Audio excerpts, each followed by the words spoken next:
Okay, hello everybody. Happy Friday and welcome to Beyond the Steps. I'm Bree, co-founder and CEO of Apolla Performance, here with my friend and co-host Melissa McDaniel, founder of Turning Point Creations, educator, choreographer, and social justice advocate. We're here on Zoom. We're live on Facebook. Hello everybody, and Instagram. If you're joining, make sure you pop over to Facebook Live so you can be part of the discussion.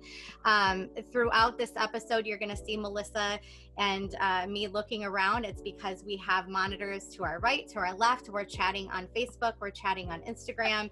We want everybody to feel open to participate. We want to hear your open, honest thoughts and questions. That's what we're here for.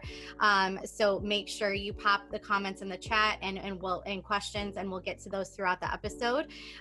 Today we are tackling something that is impacting our industry in a big way. Does hypersexualization exist in competitive dance? To help us answer that question, we're fortunate to have two guest expert panelists who will talk us through the many facets of this topic, and most importantly, where do we start to change the narrative?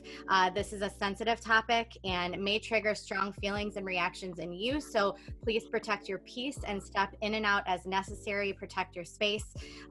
Finally, before we introduce our guests, I want to make sure to remind everybody watching to please contribute. Again, pop those questions in. This is an open discussion. We're not here to talk at you. We want to talk with you. No question is silly.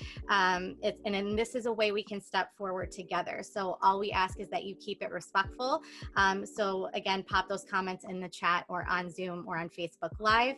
And now we're going to introduce our experts. So we have Leslie Scott-Zanovich, who has incredible experience. She's had a great career in the commercial dance space. She's an amazing educator. I can personally attest to that, who's known around the world for her positive, contagious energy and choreography and her impeccable work ethic. She's a public speaker and is passionate about using movement to advocate for change. She is the founder of the nonprofit Youth Protection Advocates in Dance, now known as YPAD Now, which ownership has been transferred to Misty Lown and managed by Emily Sweeney. So hello, I saw Emily on here. Hi, Emily.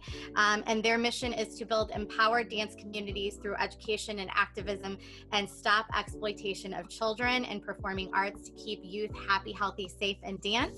And then we have Dr. Tomi Ann Roberts, is a professional psychology and a chair of psychology department at Colorado College. She earned her BA from Smith College, and her doctorate's done tons of research on this topic. And we're just so fortunate to have you both here. Thank you for joining. Thank you. Yeah, thank you.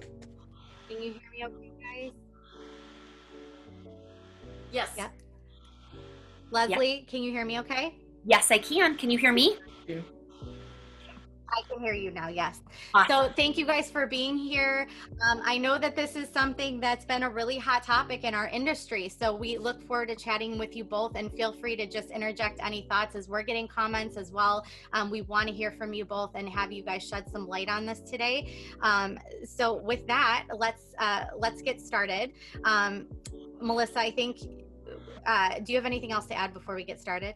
Yeah, really quickly. I know we say this at the beginning of every episode, and we said this as we started the whole series, that we always want to remain kind. We want to remain loving. We want to remain nurturing. We want this to be a safe space for everyone, no matter what your perspective is, because the idea is that perspective, sharing perspectives, learning other perspectives is what this series is all about. It's about taking in the knowledge, chewing it up, digesting it, and figuring out what works best for you to be able to protect and serve the children that we teach every single day even better. So just keeping kindness in the chat, love in the chat, peace in the chat, all those types of things. I want everybody to keep that in mind as we start. So I'm going to get started. Dr. Tomi Ann, we hear the word hypersexualization a lot. And for everyone watching, it seems like a simple thing, but explain and define hypersexualization of youth so we're all crystal clear on what that means. Yeah, I'm so glad we're starting with this question. So I served many years ago on the American Psychological Association task force on the sexualization of girls. Our focus at the time was particularly on girls, and we do know that this problem of hypersexualization is far more a problem for girls, although boys are beginning to get folded into this problem as well. So I do want to just sort of apologize in the beginning that my focus tends to be on girls, given the work that I've done. And my work with the APA task force is how Leslie found me. So we were charged with defining this problem, right? And it's one of those things where we can all say we know it when we see it, and then we have a hard time breaking it down. So our task force came up with 4 features of hypersexualization. One is if you present someone and you say that their value comes entirely from their sexual appeal, that's what makes them valuable. Number 2, if you apply to them a very narrow standard of what is attractive, and that narrow standard is, it says that what's attractive is what is sexy, right?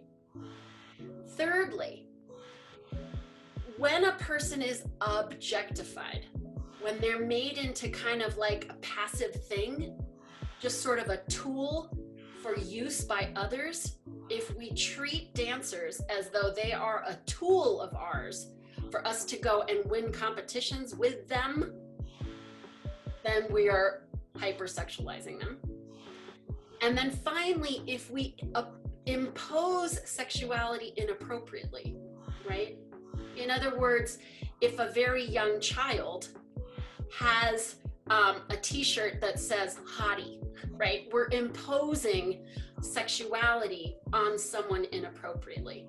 Now, hypersexualization is very different from healthy sexuality. Healthy sexuality, according to the American Psychological Association, age-appropriate exposure to information about sex and sexuality is healthy. This is different, right? This is different. So do you think it's possible, knowing what you just said and defining it the way that you did, is competition detrimental, period? Is there any good, can we have dancers compete without doing this? Is that possible? Oh, absolutely. And I think that what we need to now talk about is how we can begin to identify the types of dance and the types of presentation of dancers that meet this criterion, right? And start rethinking that. Start rethinking about the ways we portray children in dance. Yeah, that's a lot to chew on right there. It is, right? It is. Because that definition, you can dive really deep into that and so many facets and go, oh, we need to do some work here. So we need to do some work here. Some work here. And I think that's what Leslie has been doing for a really long time now in our industry. And I hope people are finally aware and listening. But Leslie, I think a big misconception is that we say hypersexualization exists in competitive dance. We might be talking about choreography where the movement is obviously not age appropriate, or a costume that is too skimpy or not age appropriate. But in fact, it can take on many forms, and it can be many different things, and it can be small things that end up compiling and compounding and having a really big impact. So can you give us some ways that we're consistently seeing hypersexualization present itself in the commercial competitive space? Yeah, absolutely. And thank you, Tomi-Ann, for that really great definition. I think that one thing I do want to say also is, with YPAD, we're trying to take this word age appropriate and help it not be so vague. To really put some identifying factors on it, because it can feel so hard to grasp onto. It's just, we used to have a hashtag called age appropriate is no longer vague. And I think that, in the dance competition environment, which also translates over into the online platform of dance, because I think that what we're seeing is now we're having 24/7 dance competition online, right? You don't have to go to a dance competition to understand what gets the most applause, what gets the most likes, what gets the most hoots and hollers. So what we're seeing in just the artistic endeavor themselves of creating pieces for stage or pieces for publishing on online platforms is music choice. Music choice in and of itself can have very overt and covert aspects of hypersexualization. What are the lyrics? Are we What are we teaching children about their bodies, about that narrow definition of beauty, focusing on body parts over the person as a whole? What are the stereotypes being set forth for people who identify as heterosexual males? What in general is the educational aspect of the music? Then we have the costume. How is the costume bringing forward the entire concept? Because the concept can actually be exacerbated if you have movement, a costume, and a costume and music that then packages these things together that are clearly then inappropriately superimposing hypersexualized content on a child. So a lot of times it's not just one thing. It also, Tommy Ann talks a lot about this, and we've all seen this, is what's happening from the neck up.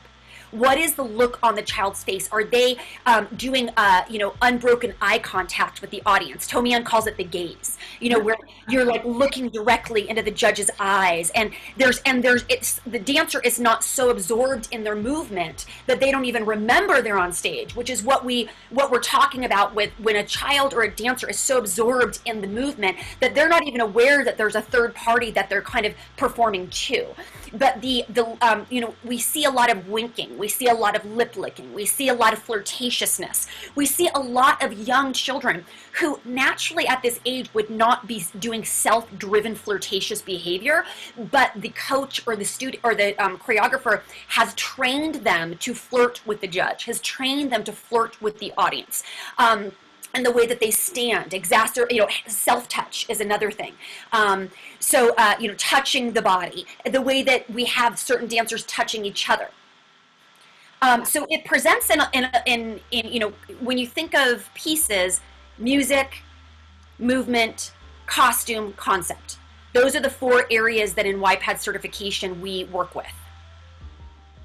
Thank you so much for all of that. And we're going to get into YPAD here in a little while. And so it begs the question, right? And we're going to talk about this a little later too, but it really, there's so much responsibility that falls on the educators and the studio owners because they're really the one making the decisions for this child. So is it the organizations? Is it the parents? Is it the educators, the studio owners, the directors, or is it all of the above?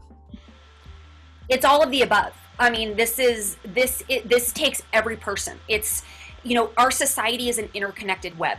And when we're talking about youth, every single person plays an important role. So it is the parent, it's the leaders of the organizations, it's the agents that are representing these children, it is the choreographers. This is definitely going to be solved through the village because a child does also, they don't need inconsistent messages, from all of these people that are pouring roles into them. I do just want to say in terms of parents look to us as the professionals. So we can't always blame shift everything to say, well, the parent let them in the class. Well, the parent let them do that. A lot of parents don't realize dance doesn't have a governing body. A lot of parents don't realize you don't need to have any credentialing or any training to get on a convention or to be, to own a competition or to run a dance studio or to get in front of those children. So I think that there is sometimes this idea that we think that parents should know all of this. No, we should know all of this. We should know all of this. We are the professionals. They're coming to us to tell them how to safely engage with their children underneath these topics. So to constantly blame shift to the parents, I think is really unaccountable of our industry. I mean, we are the leaders. We set the tone. Right, exactly. There's definitely some activity in the chat around what we're talking about. I expect a whole lot more as we move forward. But one of the things, talking about responsibility and responsibility shift and blame shift, we have a question about the responsibility from Leslie over in Facebook Live about the responsibility of competitions and judges to discourage this behavior by not rewarding it. Like, what are your thoughts on, and as a competition judge, this is one of the things we're going to actually have a question about this a little bit later. What is the responsibility to penalize inappropriateness, to actually maybe disqualify, or those types of things? Well, we have a YPAD certified competition called Guy Dance, GUI, and then Big Dance. They have all gone through adjudicator training. They have all gone through YPAD certification because, you know, we can't fix this problem if we keep rewarding it. You know, so if we can't say this is a problem, but yet it's the one that gets the double gazillion platinum. It's the one that, you know, when the most hypersexualized moments in the piece is the one that gets the loudest applause and the most hoots and hollers. So this has to, the only way to fix the problem is to stop rewarding the problem. So I would say, first of all, there has to be communication on the front end. Like if you go to Guidance's registration, they are very aware before you register for a YPAD certified competition, you will get deducted for these things. We can't expect a community who has done something for so long one way to suddenly, without any education, without any informed choice, to change it. So I think that is what competitions have to start to really normalize courage around saying, this is what is not going to be accepted on our stage. These are the things that will be deducted on our stage, so that we can stop rewarding behaviors that people like Tommy Ann has spent the last 30 years of her life researching are actually harmful. So I think that it has to be a normal. We have to also get rid of this myth that the only way for a competition to thrive is to have sexualized content. That there's something going on in our culture where we have some scarcity mindset, that if we actually did what Tommy Ann says and we start to reward the pieces that have artistic integrity, that have incredible message movement, that utilize children's bodies in ways that are edifying, that somehow they can't thrive. That is literally a falsehood. It's become a falsehood. Because, I mean, look at all the YPAD certified studios. Look at what you guys are doing. Look at all of us that are enjoying amazing careers in dance that do not exploit children to get there. Yeah, 100%. 100%. Melissa, do you want to take the next question for? Absolutely.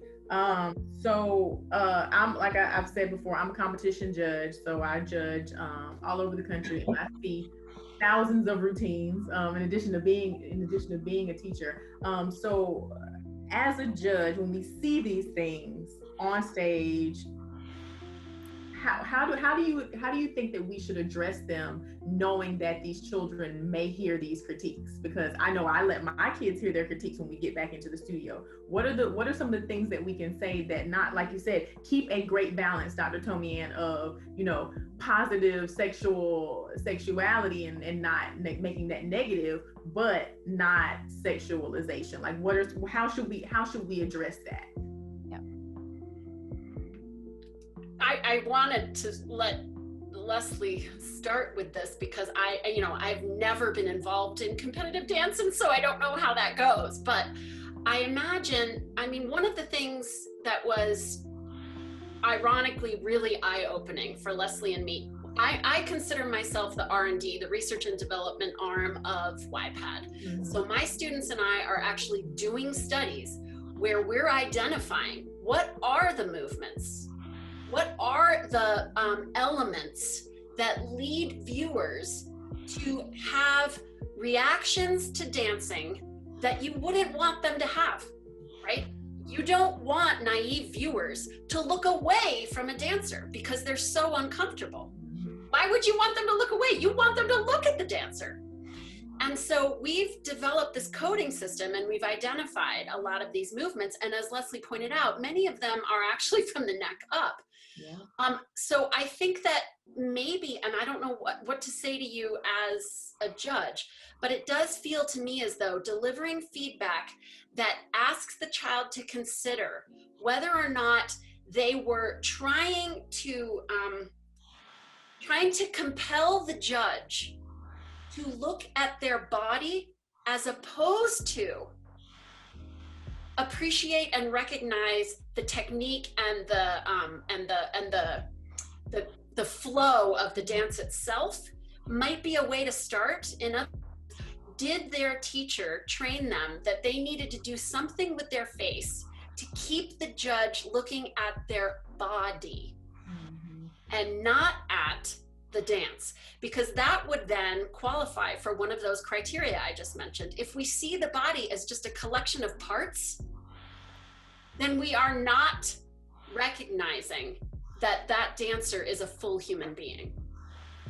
And yeah, and that's great. And I would say when we had the adjudicator certification training and all the guy dance competition judges went through it, this was extremely built out. To the point that the Leslie Scott Zanovich. Oh, sorry, you guys, I'm not on mute. Sorry about that. Hello? Leslie, Sorry, continue, Leslie. Sorry. Okay. Okay, no problem. So Melissa, to answer your question, so when we had the adjudicator YPAD certification training, this was the foundation of all of it. And at the way to train people to do it was we actually had performances that had a spectrum of elements of objectification, hypersexualization, inappropriate content, and then how does a judge actually verbally respond to that? Because I think that what is really important is when you, Melissa, are giving that judging as feedback, it is an opportunity for people to engage in education. And if we deliver it in a shaming and blaming way, they're not going to hear a word you say. Yeah. They're going to feel attacked. First of all of us who have choreographed competition pieces know we put a tremendous amount of hours into this. This is it. Our pieces are personal, and by the time that they've gotten on stage, we have spent months, cleaning them, finding your eyelash needs to be stage left exactly. It's like these are personal. These are like our competition pieces become extensions of us sometimes. So we're also needing to know our audience. These are people that can already feel very sensitive about their artwork. So I think it's really important to ask questions in the judging. Hey, I see, I really, really love the beat of this song, but could you consider that the lyrical content of this song is not the best message for this age group, but I love the beat. The beat is great.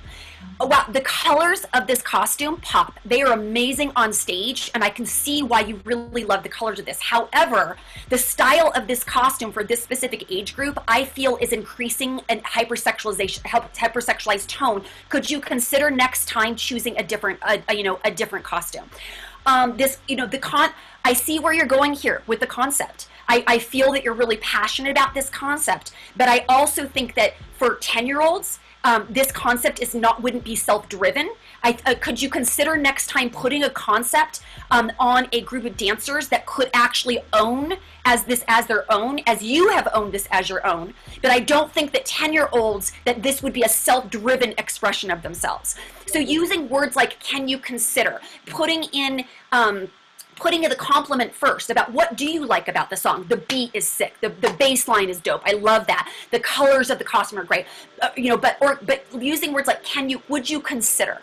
And then what we recommend, because yes, some of these children are going to be listening to this. So for judges, please do not desecrate something that is really for the choreographer onto a child, because none of this is ever a child's fault. You have to think how many adults these pieces get through. The parents, the studio owner, the educator, the choreographers. Sometimes choreographers bring in other choreographers to take a look and do a last minute cleaning. There are a plethora of adults who have co-signed this. So a child would be very confused if suddenly something that everybody's been rah-rah-rahing over in the rehearsal space is suddenly saying it's not good. And we don't want to shut down, inappropriately direct that to a child. So what I would say then is that competitions need to put in a step where this is said in the judges with problematic pieces, but then there is going to be one-on-one communication with that studio owner and that choreographer. But Melissa, none of this holds any weight if competitions are not willing to go in with standards. It is unfair to not give choreographers and studio owners what I call informed consent. Just like it wouldn't be fair if we go to a doctor and they try to put us on a medication and they don't tell us what to expect or the side effects or we don't have informed choice. If you do not set standards before you take people's money and then you want to deduct them, or you want to be punitive to them, or you want to say something's not appropriate, but there was no education, then that just creates a divisiveness environment. It's not going to create education. We're not going to create change. We're going to create a situation where they're like angry at the competition, or all of the things that maybe could go sideways in that area. So I think that when Bree said this is a sensitive topic, we need to stop making this a sensitive topic. It is everywhere. How can something that literally is everywhere be so sensitive? You can't go to an airport and walk in a gift shop without being completely bombarded by sexualization in every magazine cover. I couldn't drive down the 405 freeway in LA without being bombarded by billboards with women being objectified and sexualized. How is something that is literally in every aspect of our society, YouTube, TikTok, Instagram, TV commercials, movies, Disney, why is it so sensitive? And the fact that we are continuing to allow it to be so sensitive is why it persists, because we will not have transparent conversations about it. Yeah. How much do you think artistic expression, like people say, oh, but we don't want to squelch artistic expression? So I will let Tommy Ann say, but let me go first on that, and then I'll hit the ball to Tommy Ann. First of all, when we work with children, we have to have standards with artistic expression. You do not bring 50 Shades of Grey into a kindergarten class as the book club.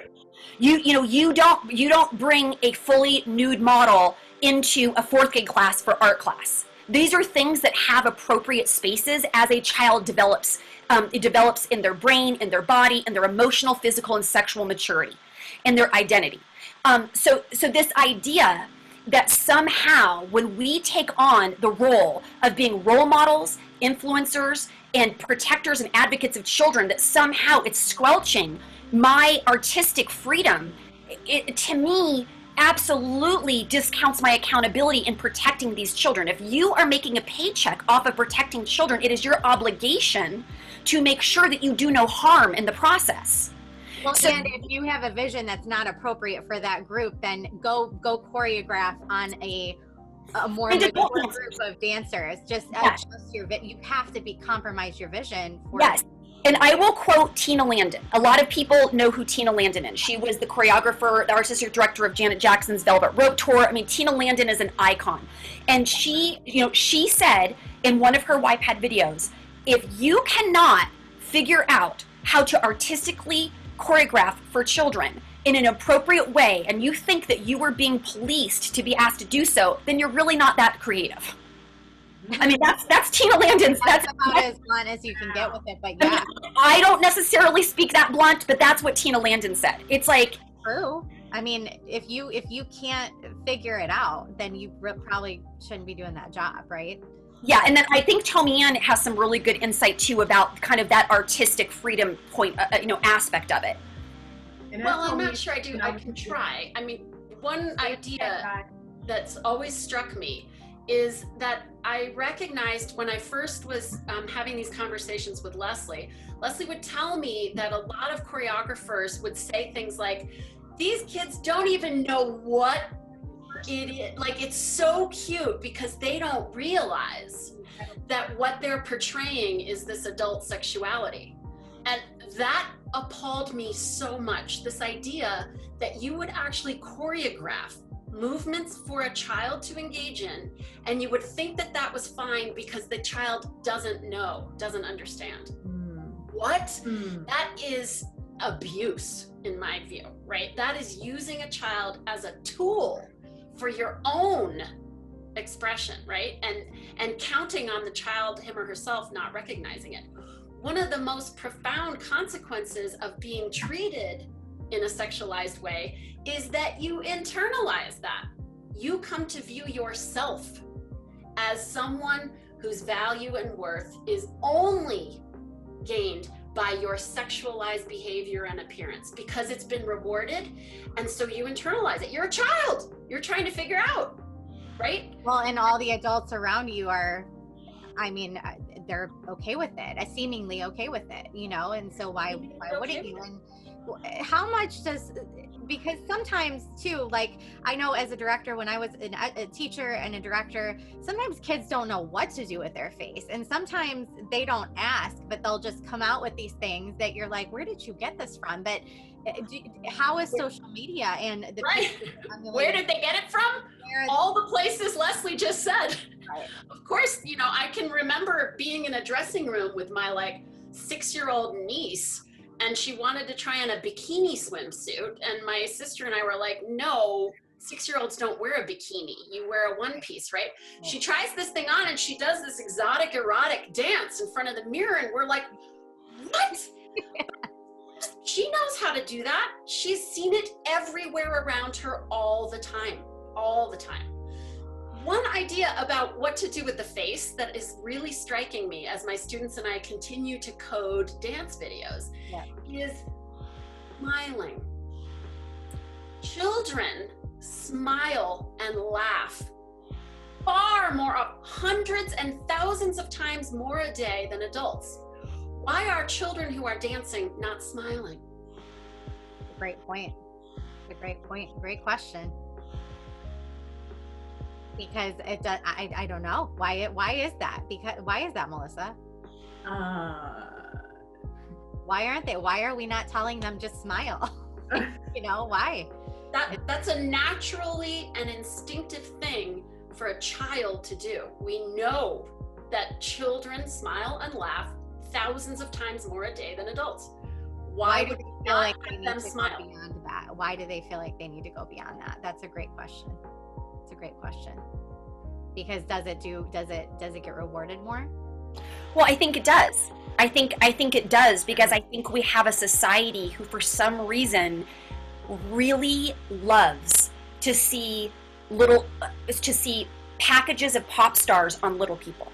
We think it's funny. It's like what Tomi-Ann says, like we think it's funny when we use those as an object to dress them up, to emulate and behave in ways that a grown adult pop star would. And I think that a lot of it is really just a disconnect, right, Bree? It's not because people are awful. It's not because they want to harm. I mean, I don't think 99.9% of our community who is engaging in this has really thought it through. I think that's why YPAD exists, is to create evidence-based research, to have these kind of robust discussions around them. I think a lot of people, what they're doing is they're just following. Well, they're doing that and that one, and well, they're doing that and that one, and they're doing that and that one. And so there's really, that's the fact that we're not conscious about it, that we're not thinking about the harmful impacts of it, when there is a plethora of research that says that there is. I think that is where the change has and will continue. Podcasts like this that are highlighting conversations like this, YPAD certification, all of the people that do have kids smile, all of my fellow colleagues out there that are putting on concepts on kids that they themselves would have created themselves, things to do with animals, things to do with storytelling, all these, just so many great ideas that I have seen. So I want to really uplift and say that I, as a judge, have seen so many amazing pieces, and I'm sure, Melissa, you have too, so we know it's possible, right? We know it's possible because we've seen it. So I want to really, commend those people, and then I want to commend people who are like me, who might have, I used to be on the other side of this. I used to be extremely hypersexualized, extremely narcissistic, extremely about me, not thinking about the children. And so I just want to also say that change is possible, because I am absolute evidence of that. Once you know better, you do better. Thank you, Maya Angelou. And this isn't about being bad or being awful or purposely trying to hurt children, but this is about when you get new information. When a person like Dr. Tomi-Ann Roberts shares this information, I really need to drive this home. Dr. Roberts has spent 30 years. A long time. And also, she is the first research psychologist that I am aware of that has specifically done research in dance specifically. I don't know of any other research. Thank you for that. That has done specifically in this area of sexualization, objectification. So I think that this is an amazing opportunity for us to be learn-it-alls, and then to not internalize we're bad, I'm shameful, I'm awful, but to say, wow, I just learned new information, and so now I can change my behavior. And children will be the benefactors. Yeah, and thank you for that, Dr. Tomi-Ann, because I think that the dance industry needs a lot more attention like that, in research in all regards. I mean, we talk about that on the dance medicine and science side all the time. We need injury statistics. We need sports science and sports medicine to kind of get involved in our industry a little bit more, because we're just a little bit slow to evolve in all ways. And it's not a bad thing, but we need to take this information and catch ourselves up a little bit. So, I know in talking to Melissa, we were kind of exchanging experiences. And one of the things that she had mentioned was in some of her male identifying colleagues, they have a hard time calling out hypersexualization in this space, specifically for fear of being villainized or for being judged for thinking that way. Like, how could you even think that way about a child, so often they'll leave the feedback in making those statements to their female identifying colleagues. Is that wise? Do you have advice for male identifying artists and judges in that position, and how to handle that, and how to handle discomfort when they clearly see hypersexualization happening on stage and they're responsible for giving feedback to that? Leslie, anybody? Yeah, I mean, maybe I'll start first and say that as a social psychologist, one of the things that I'm always trying to help people understand is it turns out we are not always fully in possession of why or how we look at things, right? Studies show, we now know that we're in a terrible moment in our culture of police violence. We know that police violence is racialized. Studies show people, when presented with an African-American man holding an object compared to a white man holding an object, are more likely to think the African-American man is holding a gun, even if what he's holding is a cell phone, right? The person who thinks that does not mean to think that. We have to slow our looking down, and we have to be aware of the implicit biases that are in our architecture. So a man witnessing sexualized dancing is not doing something, right? That architecture of seeing sexualized movements on a female body is what it is, right? And so the onus should not be on those of us who are viewing. The onus should be on all the studios, the choreographers, all of these individuals, right? And us learning about the fact that we are all subject to implicit biases about gender and sexuality and race, and those are on board. And we can't be using little children as tools to play out our fantasies and think that it's funny. It's not funny. When adults are triggered to view these things in the way that they do, right?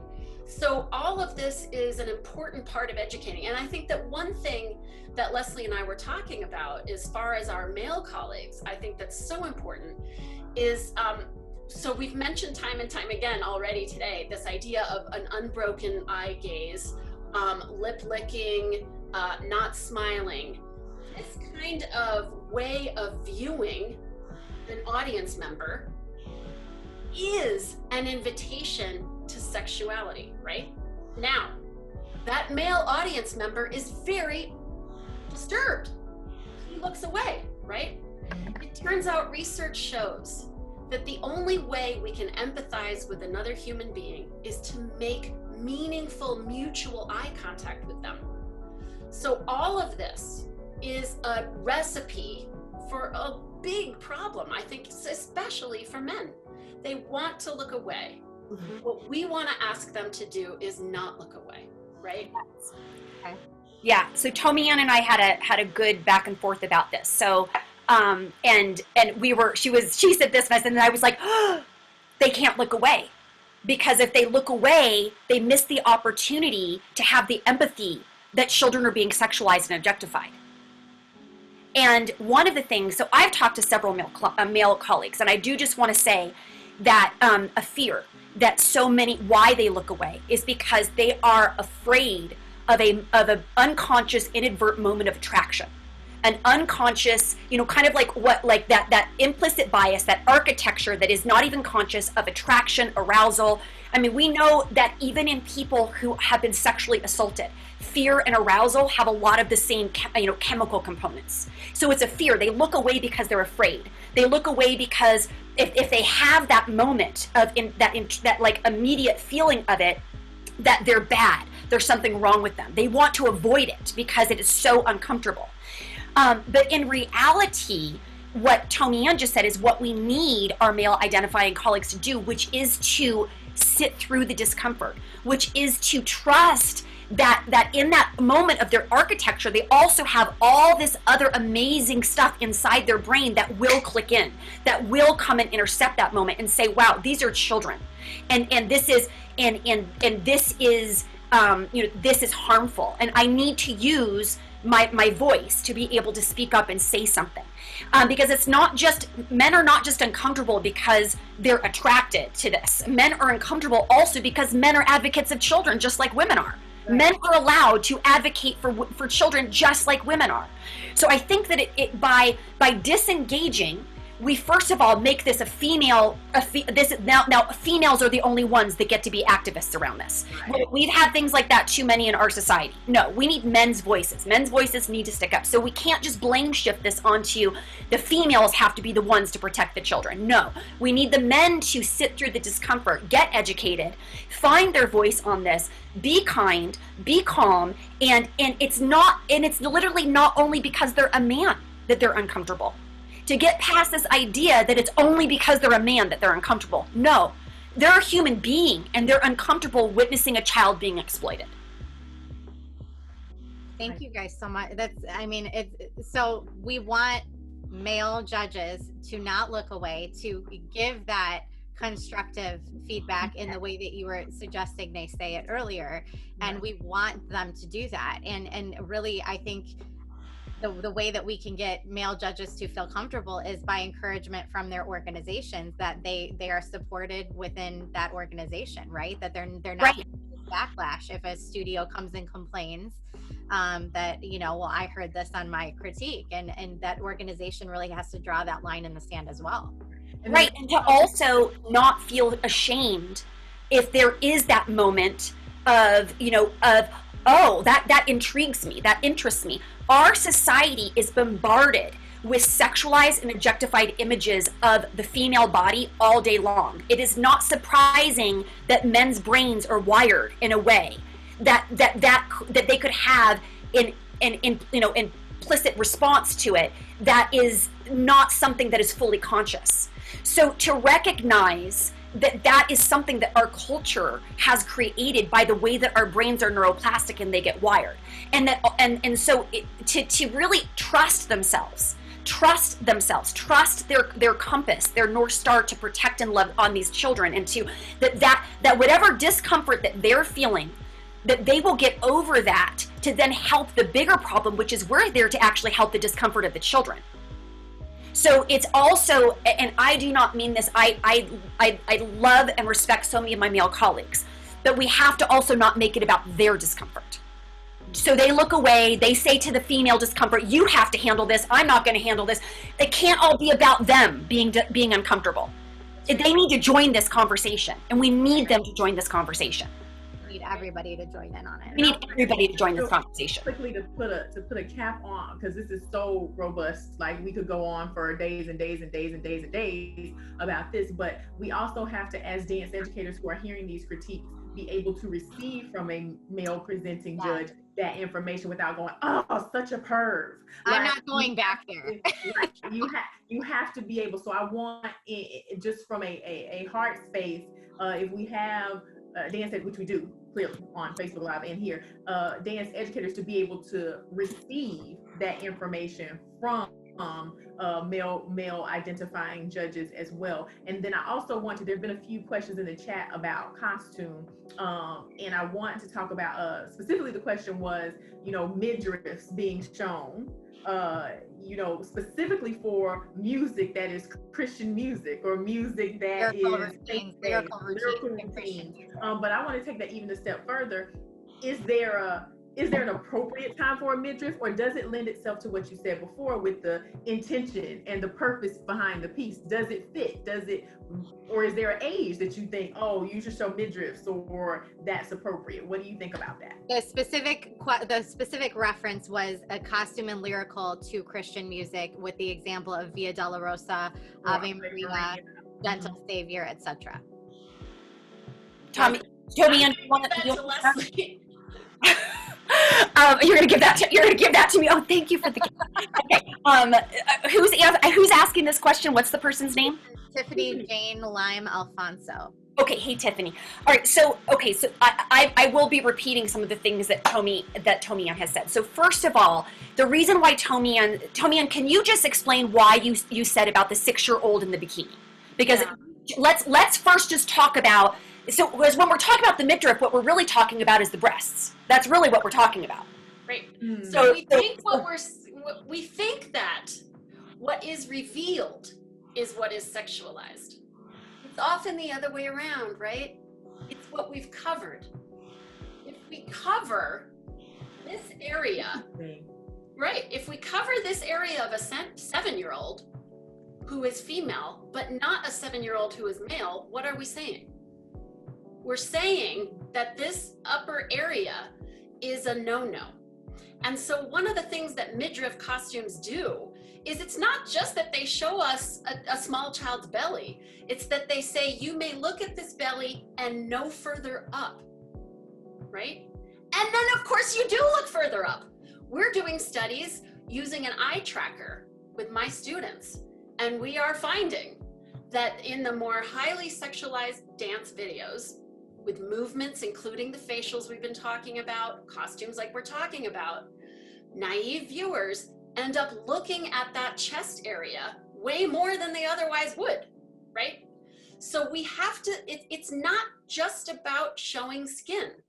It's about what you're not showing sometimes and what it means, right? A naked child is a child getting into the bathtub, right? Now we're putting the child on stage and we're trying to make a decision about what to cover and not cover. Now we're turning them into a site, a display, right? It's not just their body anymore. Now it's their body kind of dismembered by various coverings and uncoverings. That's what Leslie probably wants me to talk about. Yeah, and the fact that when we do this with a child with no breasts, do you know what I mean? Like in our culture. And this is, by the way, not how it is in every culture. I mean, if you go to other cultures, it is totally appropriate that there is little girls, just like the little boys, running around without their tops on. If you're at the park and there's a fountain and everybody gets in and the little boys take off their tops and little girls take them off too, because little girls have no breasts. Their chest literally looks nothing like a little boy. It's the same thing. In those cultures, by the way, it would be considered very, very inappropriate. And in fact, kind of disgusting if a parent put a bikini top on a girl child. It would be considered very problematic. Because you're saying there's something sexualized about a little girl who has no breasts. So I think that also when in talking about, Tiffany was also saying about, Christian music and all those things. I mean, the thing is that we have, many people in YPAD and the advisory panel that are Christians. I became a Christian years ago, but I was not raised a Christian. I was raised as a Hindu. So I was raised as a Hindu, later in life became a Christian. And I would say that one of the things in our society in general is and it's not just in Christianity, it's in society. If we show the body, it's bad. The body's bad. And there is nothing implicitly sexual about my stomach. This is about my midriff. If I go jogging and it's hot outside and I want to take my shirt off and wear my bra top because it's 90 degrees, I am not self-sexualizing. I am literally doing it because it's functional. It is functional for me because I'm hot in the activity I am doing. Now, if we are purposely putting children in midriff outfits and outfits that reveal the stomach because we are trying to contribute to the attractiveness of their body, we are trying to make the movement look more in that narrow definition of sexy, and then we also exclude. We say, if your stomach looks like this, you get to wear a costume that shows a midriff. But if your stomach looks like this, then you don't qualify. You don't qualify because there's something offensive about a stomach that doesn't fit this narrow definition. And so the midriff in itself is not sexualized. A torso is a torso. Just like when I taught in Uganda and I went to church and there are kids getting it. They're shaking, they're gyrating, they're moving in church, worshiping. literally shaking their bottoms, moving their hips, but they are doing it with smiles on their faces. They are doing it to drum beats. I mean, it's like, so it's the exact same thing. Moving the hips and body rolls is not in itself problematic. It's when intent. So I'm hearing you say it's intent. It's intent. It's so when I go jogging and it's hot and I take my shirt off, that's one thing. But then what happens if I jog by the construction workers and then they whistle at me? Right. But if I ran by them with my shirt on, they wouldn't have whistled. Right. So do you understand how like there is an issue in our society with, there is no chance for us to show our bodies because we have sexualized the body to such an extent that it's become so insidious and so pervasive that this idea that if, this idea of just showing the midriff, immediately it's sexualized. Why? Because we already have decided that one midriff is in and another midriff is out. We've already decided that if you show a midriff, you do a million other things around that. Our pop stars show this, our viral teachers show this. You do a million other bells and whistles around that exposed midriff that sexualize the midriff. So then the exposure of the midriff becomes a part of sexualization. And also then what we do is we internalize. We diet down, we feel shame because we need that midriff has now become a badge of you are fit, you are sexy, you are in. So now we have all of these dancers who are so afraid to ever show their stomach in a half top because it is clear their stomach doesn't qualify as good. And so now we're getting into body image issues. Now we get into disordered eating. That's why you cannot talk about sexualization without talking about body image, without talking about disordered eating, without talking about sex abuse, because none of these things live in silos on their own. They are all interconnected. They're all interconnected. It's so deep and it's so interwoven that you really can't talk about one without talking about the other. And on the midriff, I just want to say, when I used to travel, when I was executive director of YPAD for 7 years, and I traveled and I did seminars directly with children, I will say it is so interesting how adults superimpose on a child that a child who might have more of a belly would be embarrassed. And you know what was interesting? Anecdotally, nope. It was the children that actually fit into the narrow definition that were praised constantly about how flat their stomach is and how their obliques popped, and that their identity became so deeply rooted in their aesthetics that actually were the ones that felt anxiety and stress about exposing the bodies. A lot of times it was the other children that they didn't care because their self-esteem and their identity wasn't totally woven into body comments. Yep. Exactly. It makes so much sense. Exactly. It makes so much sense. Thank you, guys. It's just like I said, this is so big. I mean, it's just, we are definitely going to expand on this in future weeks and talk about all the things that have come out of this. But I do want to just to kind of, because we're going to move on to what the actionable items are after this, but just to even put a pin in this and put a cap on it, to just go back to the, as dance educators, as competition owners, as judges, what I think it was Leslie who said about the courage. You have to step forward with the courage to do what is different. What is good, but unfortunately what's good is now what's different. To be able to step out there and say, I am not going to do this to my students. We are not going to reward this for the dancers on stage, knowing that there may be loss of money and there may be loss of business and there may be blowback. But if we can all take a step forward in courage to do what is different and what is right, then we can actually make some headway here. So actionable steps. I think Bree has the actionable steps over there. So also, I did want to answer Elizabeth's question if we have a second, just because it's a great question in the chat. Let's get to her. So Elizabeth Kessler says, how can we prevent the sexualization of young dancers and also allow them to find that healthy sexuality as they grow? I want to protect dancers, but never want them to believe their body or sexuality is bad or shameful.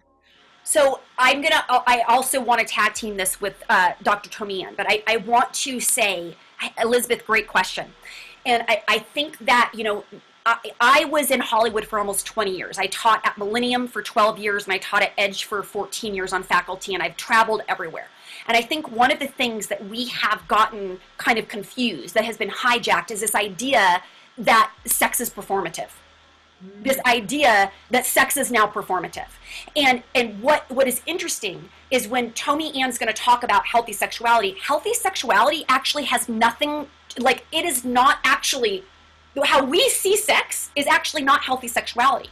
So the way we grow healthy sexuality has nothing to do with what we are seeing as sex in our society, because healthy sexuality is not about intercourse. It's not about what our body looks like. It's not about us being effable. It's not about any of that. Healthy sexuality is about being in a mutual relationship with somebody that we trust, that respects us, that we feel safe. It's about being vulnerable. It's about being supported. It's about being accepted. It's about having people around you that can love on you, that can notice changes in you, that comes and talks to you. This actually grows healthy sexuality, because healthy sexuality requires us to learn body agency. And if you do not know that it is okay to say no, then it sets you up to then be somebody who is a target for sex abuse, be somebody who is a target for somebody to hypersexualize a movement. So healthy sexuality actually has nothing to do with what our culture says sex is, if that makes sense. Meaning the way that we made it performative. So this idea that children, to grow in their sexuality, somehow have to get on stage and do anything with it. Like, healthy sex is literally not true. You know what would support healthy sexuality? What Tommy Ann said. Putting pieces on kids that is a topic that they actually can resonate with. Because that grows their intellect, that grows their emotional depth, that grows their freedom of expression, and that grows their sense of value. And then in turn, they will pick people and they will feel people that honor that essence, and they will be able to engage in a healthy sexual relationship, which is not about if I'm cellulite free, which is not about how flat my stomach is, which is not about how good I can pout my lips, which is not about how many viral videos I have. Healthy sexuality is not that. So I think what I can do now is hit it to Tommy Ann, and she can tell you what it is. I mean, I hope that what I just said kind of makes sense, Elizabeth. Yeah. So go ahead, Tommy Ann. No, I mean, Leslie's one of these people who's like, she should be in my field, because she knows all these things intuitively that we actually study, right? So one thing that Leslie has just conveyed is that for some reason now, and it's not just for some reason, it's the fact that we are now a completely and 100% visual, digitally mediated culture. So sexuality has moved into what I would call the achievement domain, as opposed to the affiliation domain. Sex is about affiliating, right? Sex is about interacting with other individuals, right? We have the kind of sexual activity we can do with ourselves, yes, absolutely. But even that is about relating to myself. I won't say the words, right? Okay. Other kinds of sexual engagements are interacting with another individual, and that's an affiliative domain. What we've now done is we've moved sex and sexuality into the achievement domain. How many likes can you get for your sexy selfie? How much can you win with the display and the projection and the performance of your sexuality? What, right? That's, you should be working on winning your math test. You should be working on achieving in the domains of school and sports and dance and all your friendships and family relationships, all of those. Yes, right. Those are your achievement domains. Tommy Ann, can you share what the American Psychological Association found out about cognitive abilities when there is sexualization and self-objectifying? Oh yeah. So one of the things we have to think about here as we are talking is that really we have to consider that there are two hugely problematic effects of hypersexualization, right? One is the effect on us, viewers, right? Adults, other people watching hypersexualized dancing. What do we see when we see these sexualized youth? Well, we've talked about it. We've talked about how uncomfortable men feel. We've talked, right? Okay. But the bigger question, and the one for me as a psychologist that I'm the most concerned with, is what are the long-term consequences of youth themselves internalizing this perspective on who they are? And we know from 20 years of research that when you are flooded with a perspective of yourself that what matters about you is how sexy you are, you no longer have cognitive resources available to do your math test. We show in studies, when you ask people to think about their sexualized body and then do something challenging, they can't do the challenging thing as well. There is a brain drain that we are now experiencing by hypersexualization. Yes, and when Tomian says I should be in this field, well, I am in this field because I used to be the person that had the brain drain, that I was so obsessed and completely preoccupied with this idea in Hollywood to keep myself sexual, I was self-sexualizing. I internalized it, self-objectifying. So my choreography and everything I did flowed from that space.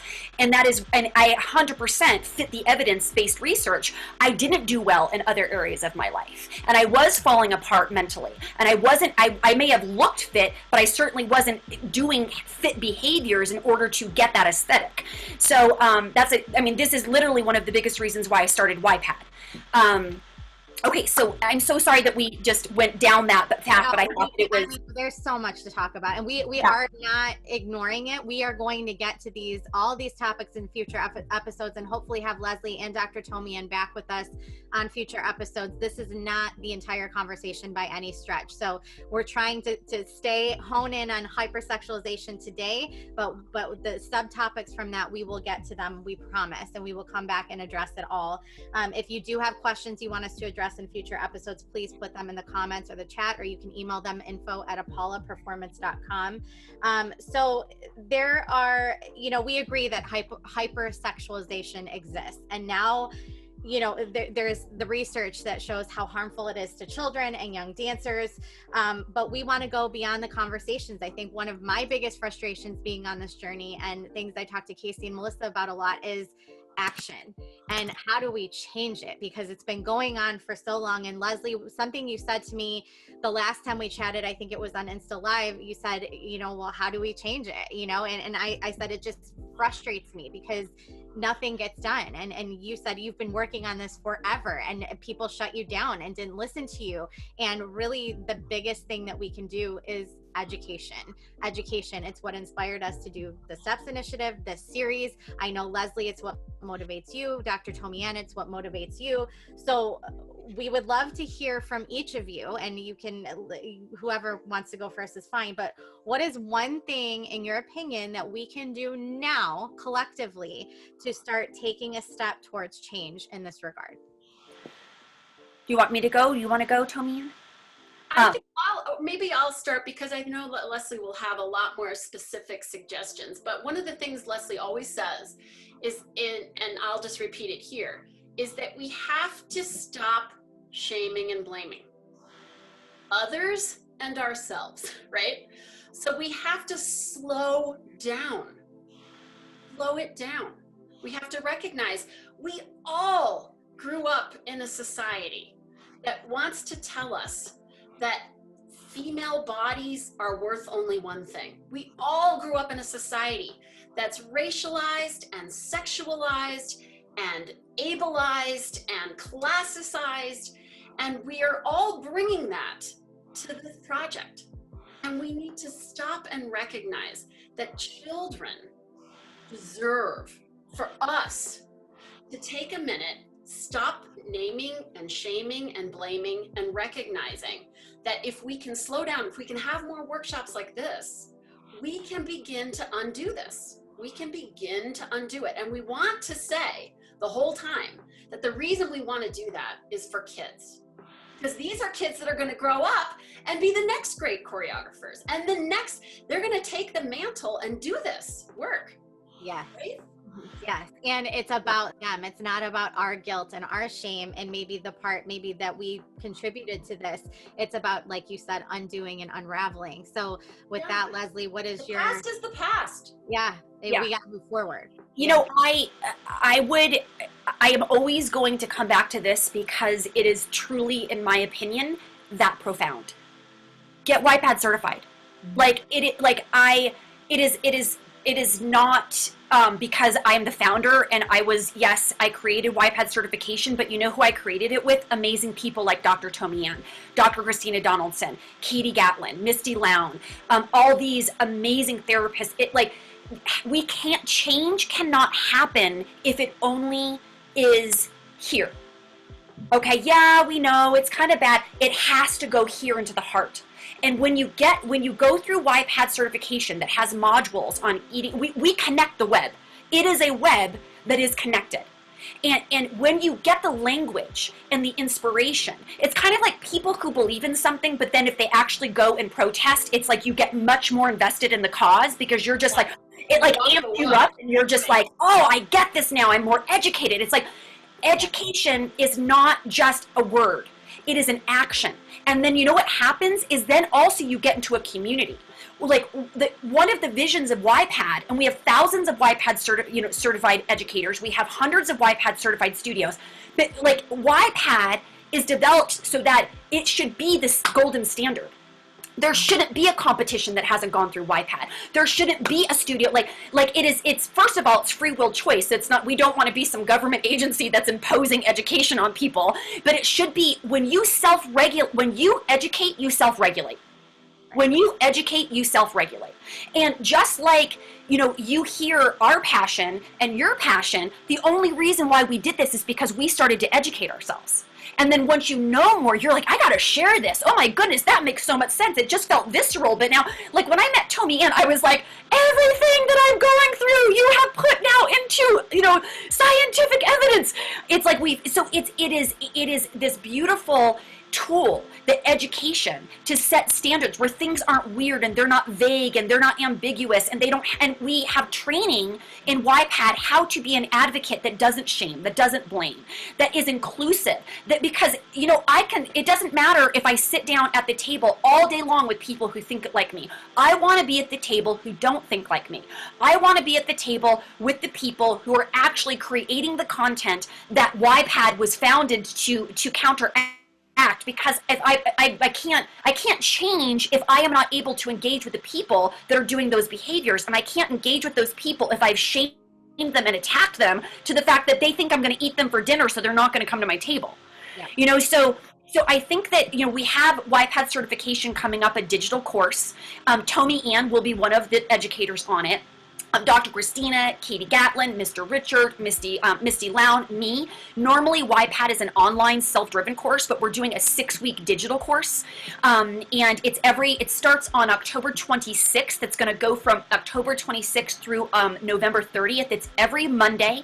10:30 to 12:30 p.m. CST, and it's an interactive opportunity to get YPAD certified. We have a module on sex abuse and prevention and awareness, a module on sexualization and objectification, eating disorders, nutrition, body image, social media management. Social media impacts all of this, injury prevention, emergency procedures for your studio, and it's not just for studio owners and educators, it's also for parents, because we have to get the parents to get courage too, because at the end of the day, really, if the parents are the gatekeepers, if they don't write the checks, if they don't, the parents are the ones that can vote with their consumer dollars. If they stop writing checks to competitions and conventions that exploit their children, then literally whether these people change their heart and mind doesn't matter, because they're going to have to change their ethos because they won't be able to make money commodifying children anymore. So we have to get the parents involved. So I invite parents to come take this certification, even though it's geared towards educators. There is no doubt that every parent that has taken it walked away feeling so much more equipped to advocate for the safety and the health of their child. Thank you so much. And to get that certification, you can go to ypad.com. It's YPAD Now. YPADnow.com. YPADNOW.com, and you can sign up for their 6-week digital certification.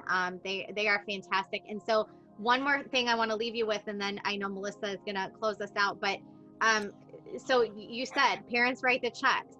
That's really, I think, the issue with the dance community in general is everybody's worried about that dollar, right? The conventions and the competitions are worried about that dollar, that if they upset the studios won't come back, they'll just go to the next one. they have these policies written for the competitions and conventions, but they're not necessarily adhered to. The studio directors don't want to, they want to win, because if they win, it brings money to their studio. More people want to go there. Parents don't really know, they want to be part of something amazing, and they want their kid to be part of something amazing. So they kind of sometimes go along with something that there may be an inner monologue going on that this isn't right, something, they're red flags, this isn't right, but they go along with it because they just don't know any better, and they trust these organizations. So it is a vicious cycle. And so how do we hold these upper level organizations, because it really is a top down thing, it trickles down, how do we hold them accountable? What are some things that we can do to hold these organizations accountable and make sure that they are taking a stance on hypersexualization? Tomi-Ann, you want to go first, or do you want me to go first? Well, I think part of what Leslie's saying is that when you get YPAD certified, you can recognize things. I think, for example, imagine we now know that heading the ball in soccer yields profoundly problematic cognitive effects on young kids. And so there have been many movements to get heading the ball to be disallowed for children under the age of 18. We need to now consider that hypersexualization, if it really does result in the problematic cognitive and physical and mental health effects, is a danger to our kids. So now we need to say, okay, let's start a movement where we don't name and blame. We don't say that there are a few bad apples who are doing bad things to our kids. We all join together and we recognize here are some scientifically proven things that we need to stop doing. We need to recognize that age appropriate doesn't need to be vague. Just like it's not vague to say heading the ball is not okay if you're under 18. Your brain is still developing, right? So I think we need to start thinking along the same lines of how we protect young athletes in the same way that we need to protect children from sexualization in dance. It's the same. It's the same. Yeah, and I would say also is, make a relationship with the people in charge. Write the artistic director, write the owner, ask them, what do you have in place? Take people to task in a very kind way. Ask them, what is not even just that, but like, what if there's an emergency? Do you have something in place if there's an active shooter? Do you have something in place if there's a tornado? The days of us housing hundreds of children underneath one roof and having literally no emergency response for anything has to stop. Like we are in the 911 people. So what do you have in place to ensure that if I bring my grandparents and my uncles and aunts and my young kids to watch the competition, what are you doing to ensure to me that you're saying this is a family friendly event? What are you doing to ensure it actually is a family friendly event? Ask people, what are they doing? What are the steps? What are the regulations? I want to see it. I want a link. I want a language. And so as a consumer, you press people to hold them accountable to a higher level, and then they hopefully can seek out groups like YPAD or other groups out there, or they can create their own standards, and they will change this shift into this unaccountable, I'm not really going to do, it's too sensitive to talk about, whatever, we'll just placate them, it's not a big deal. All of this stuff that has just gotten us into the mess that we are, we're the elephant in the room now. We have children who are being harmed. We have children with eating disorders. We have children who are creating viral platforms based on sexualizing themselves now. Like I am no longer going to say, like I did 10, 11 years ago, I vision casted where we were going to be here today and no one wanted to hear it. Well, we are here. And it is, and you know what the best thing about this, Bree and Melissa and the audience is there's a solution. There is a solution. It's called education. Education leads to self-regulation. When we self-regulate, the children are benefactors. And YPAD certification gives you the why. Because I do not want any of us to be children who say, don't show that midriff. Don't lick your lips. Don't wink at the camera. How dare you do a sexy selfie? What are you talking about? How dare they do that? That is victim shaming. That is shaming the victims of this hypersexualized, objectified society. So that is not the way to go about doing this. So we need to be educating to change our behaviors, bring the children in on that. They will feel it. Let me tell you, they will feel it. They will feel the difference. And in that, we shift the entire projection of our industry, and we protect the next generation, and we model that. And courage, like Melissa said, is a part of that, because I really want to tell everybody out there, let me tell you, you're not going to go through what I went through. I was blackballed. My agent didn't hire me. I didn't get invited anywhere. I lost the majority of my friends. Like, guess what? Keeping kids happy, healthy, and safe in dance is trending finally. Oh my gosh, I'm finally cool. It's like, what? You know, it's like, I arrived. Like, I've been doing it. You were always cool. But literally, like the risk, the collateral damage of speaking out when I was speaking out is literally not there right now. Like, we are, but you know why, Bree? Is because it's gotten so bad. Now we have so many more sufferings and so many more things. It's like, the reason it's trending is because we've hit, the crescendo has happened. And that's not a good thing. But guess what? The time to speak up is now, is because your chances of being blackballed or dismissed is like not in the space. And now it's kind of like, if you don't speak out about it, you're not cool. Do you know what I'm saying? Like, and I just want to say, I'm going to pat myself. I knew this moment would come. I know you did. You have been talking about this for a long time. I remember when you founded YPAD. I remember being in LA, and I remember it all. And you have been very consistent and very unwavering in your mission. And for that, we're so grateful. And that is your actionable item, people. You go to ypadnow.com and strongly consider getting their digital certification, consider it professional development, and if you're working with children, it's just something you need to do. There is nobody that's going to do this for you. You have to do the work. We're all doing the work. It's a journey. It's not a sprint, it's a marathon. So Bree, can you just join me in thanking Misty Lown also, because I know people on this call might not know, but YPAD was going to shut down because my husband, me, and my toddler could not continue to travel around the world and be the YPAD missionaries. And, you know, Misty Lown was a advisory board member. She was our first visionary sponsor.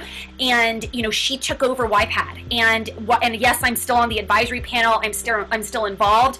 But, you know, this was a mission that became so big so quick. We didn't have the infrastructure and the resources to continue it. So I so appreciate your kind words to me about what I have done in the YPAD mission, but we have to also really acknowledge that YPAD was given, YPAD was a 60-hour-a-week job for my husband and I each, and it wasn't sustainable. And now it has a home that is able to, it's like my baby, and I'm like, its shoes fit. You know what I'm saying? I'm like, oh, it's not wearing a onesie that doesn't fit it anymore. It's like, so I just want to thank Misty Lown and, you know, and Emily Sweeney and everybody at More Than Just Great Dancing that has poured into YPAD, and all of the advisory panel members, not just Tommy Ann, but Tiffany Prout-Lateo and Katie Gatlin and Dr. Christina, like, these advisory panel members are literally like the best of our society. And and you and Melissa, like, thank you, because even you, Bree, I have seen your activism and your courage grow in the last few years. Yes, very much so. Yes, very much. Yes, and I just want to thank you both for really prioritizing this. And I mean, truly, just, it has been a blessing to work with both of you. And I just thank you for the opportunity. Yeah, we've partnered with YPAD for a long time, and we're so proud and so grateful to be aligned with you guys, and your message and your leadership is just so much appreciated. And we do adore Misty and her team at More Than Just Great Dancing. They're another great partner of Apolla's. Thank you for that. And so all of this leadership has got to go somewhere. And so everybody's got their homework. Everybody has their next step. Until next week, you go to ypadnow.com and get their digital certification. Melissa? Absolutely. So like we said, this is definitely going to bubble into so many more conversations. So you will hear from Leslie and you will hear from Tommy Ann way more as we continue to grow in the series. Also, just so you know, I'm going to put in the chat also the Beyond the StEPS program. that Apolla actually sponsors that has some elements of YPAD work in it. So you can definitely access that as well. It's not an easy topic, but like Leslie said, we have to normalize this. It can't be sensitive and uncomfortable and we move away from it. It is very, very necessary. So we have to move forward with it. Thank you so much, Leslie and Tommy Ann, for just discussing this with so much professionalism and so much grace. We appreciate you. We couldn't have done it without you at all. If y'all will quickly, Dr. Roberts, share your social media handles and websites if you have them specifically. Yeah, I'll put them in here. I'll put them in the chat. Okay. If you could say them for our Facebook Live family out there, because they can't see the chat. Oh, okay. Yeah. So I don't do a lot of social media, but I am on Instagram and my handle is bizarre. It's Teeters18, Teeters 18. Mm-hmm. And my handle on Twitter is periodically yours, because I actually collaborate with You by Kotex to help girls feel good about menstruation and good about their bodies as menstruating bodies. So periodically yours is my handle on Twitter. All right. What about you, Leslie? Social media handles? Like Tommy, and I'm not on very often, but you can count on me to be in the trenches behind the scenes doing the work. I'm at Leslie Scott Says on Instagram, and I'm at Leslie Scott Dance, I believe it is, on Facebook. So yeah, yes. Awesome. The recording of this full episode, is going to be on IGTV at Apolla Performance. We're also going to, if you signed up on Zoom, you're going to get it by email after this. So you will be able to review it and take notes and catch all those awesome things that you missed during the chat. And I'm honored to do this work every single week with my friend Bree. So next Friday, we'll be back on at 2 p.m., same time, with Dr. Jeff Russell. And we're going to talk about why studios should embrace dance science. Why studios should embrace dance science. It's not scary, it's not spooky, it's something that needs to be done. So we're going to talk about the why of that. But until then,